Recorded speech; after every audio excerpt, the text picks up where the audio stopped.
بسم اللہ الرحمن الرحیم۔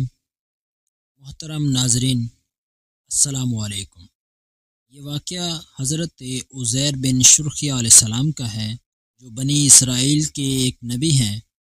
واقعہ کی تفصیل یہ ہے کہ جب بنی اسرائیل کی بدعمالیاں بہت زیادہ بڑھ گئی تو ان پر خدا کی طرف سے یہ عذاب آیا کہ بخت نصر بابلی، ایک کافر بادشاہ، بہت بڑی فوج لے کر بیت المقدس پر حملہ کر دیا اور شہر کے 1,00,000 باشندوں کو قتل کر دیا اور 1,00,000 کو ملک شام میں ادھر ادھر بکھیر کر آباد کر دیا اور 1,00,000 کو گرفتار کر کے لونڈی غلام بنا لیا۔ حضرت عزیر علیہ السلام بھی انہی قیدیوں میں تھے۔ اس کے بعد اس کافر بادشاہ نے پورے شہر بیت المقدس کو توڑ پھوڑ کر مسمار کر دیا اور بالکل ویران بنا ڈالا۔ بخت نصر کون تھا؟ قوم عمالقہ کا ایک لڑکا ان کے بت نصر کے پاس لاوارث پڑا ہوا ملا۔ چونکہ اس کے باپ کا نام کسی کو نہیں معلوم تھا، اس لیے لوگوں نے اس کا نام بخت نصر یعنی نصر کا بیٹا رکھ دیا۔ خدا کی شان کہ یہ لڑکا بڑا ہو کر قہر اسف بادشاہ کی طرف سے سلطنت بابل پر گورنر مقرر ہو گیا۔ پھر یہ خود دنیا کا بہت بڑا بادشاہ ہو گیا۔ کچھ دنوں کے بعد حضرت عزیر علیہ السلام جب کسی طرح بخت نصر کی قید سے رہا ہوئے تو ایک گدھے پر سوار ہو کر اپنے شہر بیت المقدس میں داخل ہوئے۔ اپنے شہر کی ویرانی اور بربادی دیکھ کر ان کا دل بھر آیا اور وہ رو پڑے۔ چاروں طرف چکر لگایا مگر انہیں کسی انسان کی شکل نظر نہیں آئی۔ ہاں، یہ دیکھا کہ وہاں کے درختوں پر خوب زیادہ پھل آئے ہیں جو پک کر تیار ہو چکے ہیں، مگر کوئی ان پھلوں کو توڑنے والا نہیں ہے۔ یہ منظر دیکھ کر نہایت ہی حسرت و افسوس کے ساتھ بے اختیار آپ کی زبان مبارک سے یہ جملہ نکل پڑا کہ اس شہر کی ایسی بربادی اور ویرانی کے بعد بھلا کس طرح اللہ تعالیٰ پر اس کو آباد کرے گا۔ پھر آپ نے کچھ پھلوں کو توڑ کر تناول فرمایا اور انگوروں کو نچوڑ کر اس کا شیرہ نوش فرمایا۔ پھر بچے ہوئے پھلوں کو اپنے جھولے میں ڈال لیا اور بچے ہوئے انگور کے شیرہ کو اپنی مشک میں بھر لیا اور اپنے گدھے کو ایک مضبوط رسی سے باندھ دیا اور پھر آپ ایک درخت کے نیچے لیٹ کر سو گئے اور اسی نیند کی حالت میں آپ کی وفات ہو گئی۔ اور اللہ تعالیٰ نے درندوں، پرندوں، چرندوں اور جن و انسان سب کی آنکھوں سے آپ کو اوجھل کر دیا کہ کوئی آپ کو نہ دیکھ سکے، یہاں تک کہ 70 برس کا زمانہ گزر گیا تو ملک فارس کے بادشاہوں میں سے ایک بادشاہ اپنے لشکر کے ساتھ بیت المقدس کے اس ویرانے میں داخل ہوا اور بہت سے لوگوں کو یہاں لا کر بسایا اور شہر کو پھر دوبارہ آباد کر دیا۔ اور بچے کھچے بنی اسرائیل کو جو اطراف و جوانب میں بکھرے ہوئے تھے سب کو بلا بلا کر اس شہر میں آباد کر دیا اور ان لوگوں نے نئی عمارتیں بنا کر اور قسم قسم کے باغات لگا کر اس شہر کو پہلے سے بھی زیادہ خوبصورت اور بارونق بنا دیا۔ جب حضرت عزیر علیہ السلام کو پورے 100 برس وفات کی حالت میں ہو گئے تو اللہ تعالیٰ نے آپ کو زندہ فرمایا تو آپ نے دیکھا کہ آپ کا گدھا مر چکا ہے اور اس کی ہڈیاں گل سڑ کر ادھر ادھر بکھری پڑی ہیں، مگر تھیلے میں رکھے ہوئے پھل اور مشک میں رکھا ہوا انگور کا شیرہ بالکل خراب نہیں ہوا، نہ پھلوں میں کوئی تغیر نہ شیرے میں کوئی بوباس یا بدمزگی پیدا ہوئی ہے۔ اور آپ نے یہ بھی دیکھا کہ اب بھی آپ کے سر اور داڑھی کے بال کالے ہیں اور آپ کی عمر وہی 40 برس ہے۔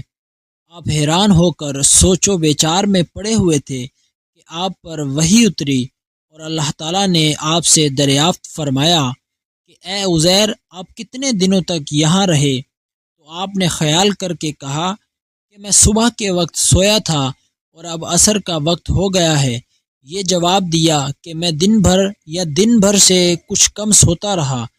تو اللہ تعالیٰ نے فرمایا کہ نہیں، اے عزیر، تم پورے 100 برس یہاں ٹھہرے رہے، اب تم ہماری قدرت کا نظارہ کرنے کے لیے ذرا اپنے گدھے کو دیکھو کہ اس کی ہڈیاں گل سڑ کر بکھر چکی ہیں، اور اپنے کھانے پینے کی چیزوں پر نظر ڈالو کہ ان میں کوئی خرابی اور بگاڑ نہیں پیدا ہوئی۔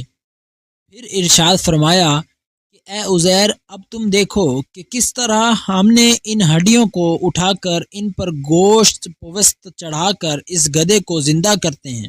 حضرت عزیر علیہ السلام نے دیکھا کہ اچانک بکھری ہوئی ہڈیوں میں حرکت پیدا ہوئی اور ایک دم تمام ہڈیاں جمع ہو کر اپنے اپنے جوڑ سے مل کر گدھے کا ڈھانچہ بن گیا، اور لمحہ بھر میں اس ڈھانچے پر گوشت پوست بھی چڑھ گیا اور گدھا زندہ ہو کر اپنی بولی بولنے لگا۔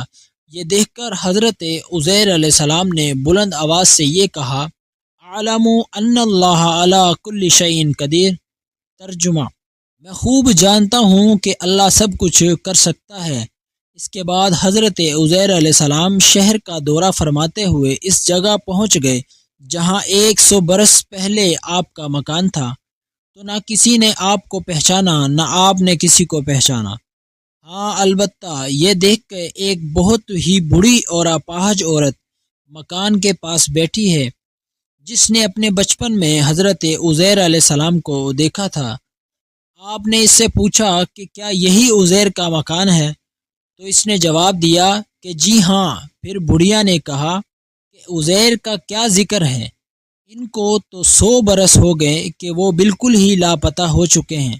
یہ کہہ کر بڑھیا رونے لگی تو آپ نے فرمایا، اے بڑھیا، میں ہی عزیر ہوں۔ تو بڑھیا نے کہا کہ سبحان اللہ، آپ کیسے عزیر ہو سکتے ہیں؟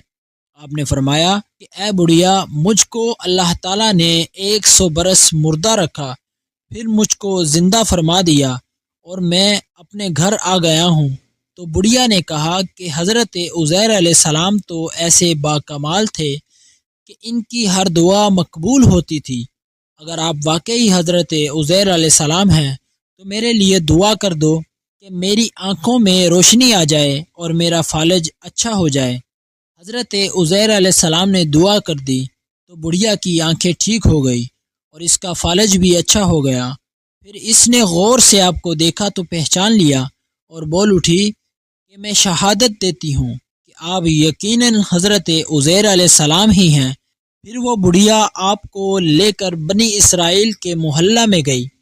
اتفاق سے وہ سب لوگ ایک مجلس میں جمع تھے، اور اسی مجلس میں آپ کا لڑکا بھی موجود تھا جو 118 برس کا ہو چکا تھا، اور آپ کے چند پوتے بھی تھے جو سب بوڑھے ہو چکے تھے۔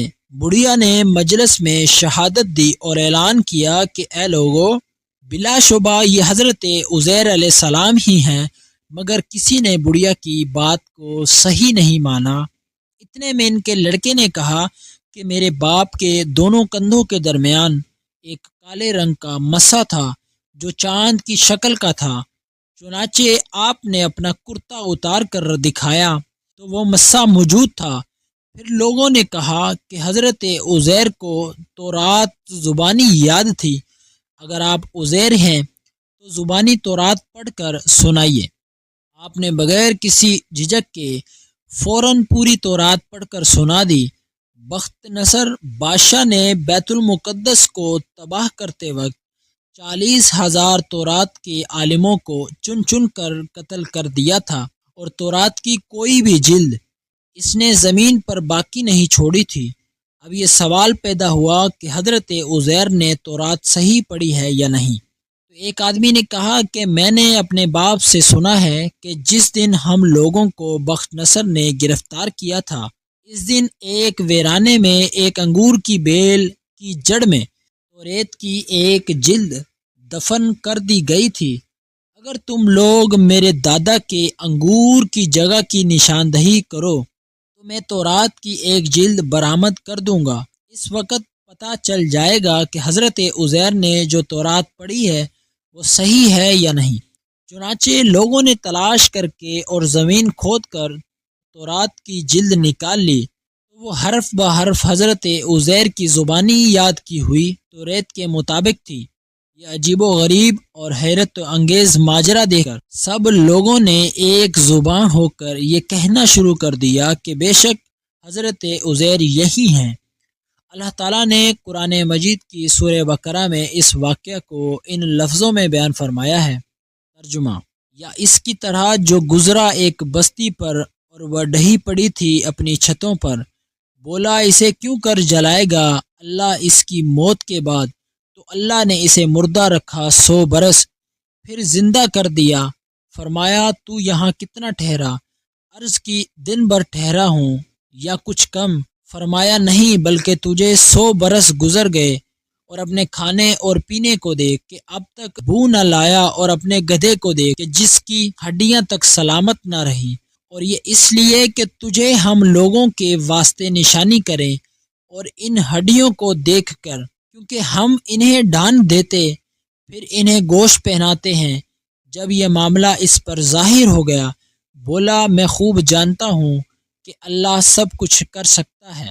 ان آیتوں میں صاف صاف موجود ہے کہ ایک ہی جگہ پر ایک ہی آب و ہوا میں حضرت عزیر علیہ السلام کا گدھا تو مر کر گل سڑ گیا اور اس کی ہڈیاں ریزہ ریزہ ہو کر بکھر گئیں، مگر پھلوں اور شیرہ انگور اور خود حضرت عزیر علیہ السلام کی ذات میں کسی قسم کا کوئی تغیر نہیں ہوا، یہاں تک کہ 100 برس میں ان کے بال بھی سفید نہیں ہوئے۔ اس سے ثابت ہوتا ہے کہ ایک ہی قبرستان کے اندر ایک ہی آب و ہوا میں اگر بعض مردوں کی لاشیں گل سڑ کر فنا ہو جائیں اور بعض بزرگوں کی لاشیں سلامت رہ جائیں اور ان کے کفن بھی میلے نہ ہوں، ایسا ہو سکتا ہے، بلکہ بارہا ایسا ہوا ہے، اور حضرت عزیر علیہ السلام کا یہ قرآنی واقعہ اس کی بہترین دلیل ہے۔ بیت المقدس کی تباہی اور ویرانی دیکھ کر حضرت عزیر علیہ السلام غم میں ڈوب گئے اور فکر مند ہو کر یہ کہہ دیا کہ اس شہر کی بربادی اور ویرانی کے بعد کیونکہ اللہ تعالیٰ اس شہر کو دوبارہ آباد فرمائے گا، اس سے ثابت ہوتا ہے کہ اپنے وطن اور شہر سے محبت کرنا